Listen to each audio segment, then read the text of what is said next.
আন্তর্জাতিক মুদ্রা তহবিল IMF চাইলেও বিদ্যুতের দাম বাড়ানো হবে না বলে জানিয়েছেন বিদ্যুৎ, জ্বালানি ও খনিজ সম্পদ মন্ত্রণালয়ের উপদেষ্টা মোহাম্মদ ফজলুল কবির খান। দুর্নীতি বন্ধ করে উৎপাদন খরচ কমিয়ে বিদ্যুতে ভর্তুকি কমানো হবে বলেও জানিয়েছেন তিনি। বৃহস্পতিবার অর্থ মন্ত্রণালয়ে আয়োজিত সংবাদ সম্মেলনে সাংবাদিকদের এক প্রশ্নের জবাবে এসব কথা জানান বিদ্যুৎ উপদেষ্টা। চলমান ঋণ কর্মসূচির আওতায় বাংলাদেশের জন্য চতুর্থ কিস্তিতে 64,50,00,000 ছাড়ের আগে শর্ত বাস্তবায়ন অগ্রগতি পর্যালোচনা ও নতুন ঋণের বিষয়ে দর কষাকষি করতে 3 ডিসেম্বর থেকে IMF গবেষণা বিভাগের ডেভেলপমেন্ট ম্যাক্রো ইকোনমিক্সের প্রধান ক্রিস পাপাজর্জিওর নেতৃত্বে 13 সদস্যের একটি প্রতিনিধি দল ঢাকা সফরে এসেছে।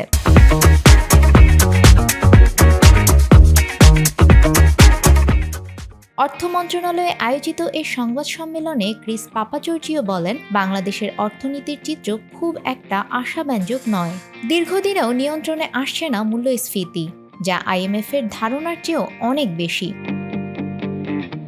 তিনি বলেন, বাংলাদেশকে সহায়তা দেওয়ার বিষয়ে ইতিবাচক IMF, অভ্যন্তরীণ আয় বৃদ্ধি ও ব্যাংক খাতের সংস্কার চলমান রাখতে হবে।